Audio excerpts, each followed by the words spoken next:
The story of what happens at W Beach is one that's often told, the Lancashire Fusiliers being awarded 6 Victoria Crosses before breakfast. And it's often, you could say it's known throughout students of military history across the globe.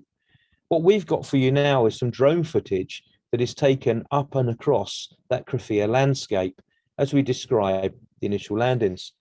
From HMS Euralius, men of the Lancashire Fusiliers and those of Anson Battalion embarked in tows before being rowed into the shore to face a heavily opposed landing.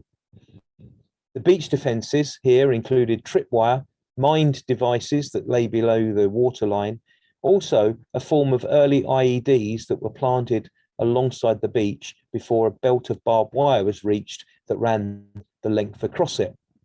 At 0600, due to a sandbank, a number of the men exited the boats out into chest-high water.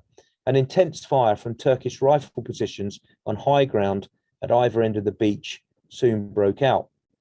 Whilst there have been claims of machine guns being used in this theatre, even by the British official history, most historians today would dispute this. Effective rifle fire is certainly enough to create a death trap in what is really a natural amphitheatre that we know as W Beach. Despite these obstacles, and of course very heavy casualties amongst the initial troops ashore, by 0715, a beachhead had been established. And some of the stuff we can see here today on this clip include the remains of the pier that reaches out, and also some of the landing craft that twice a year are revealed by the shifting sands. Soon fresh troops were landed, as were supplies, materials, and the men of the 1st, 2nd London Field Company, Royal Engineers, set about constructing a beach road, one that still exists today, almost a century on. Key to these reinforcements were actually 3 companies of Anson Battalion at this time. They had landed during the second wave, and they rushed to support the Lancashire Fusiliers whilst they were doggedly trying to break out and off of the beach.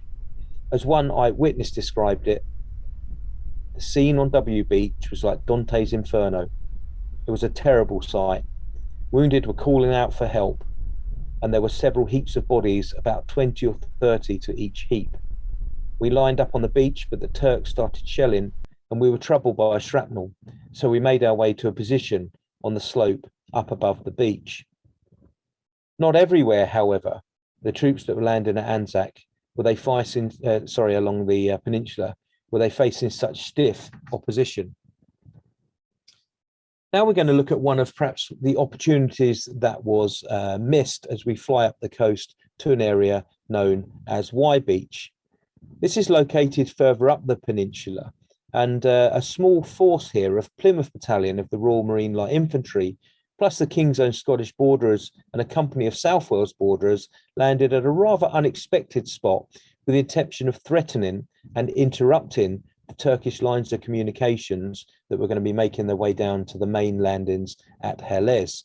And you can see Krithia on the screen there, just in the top distance.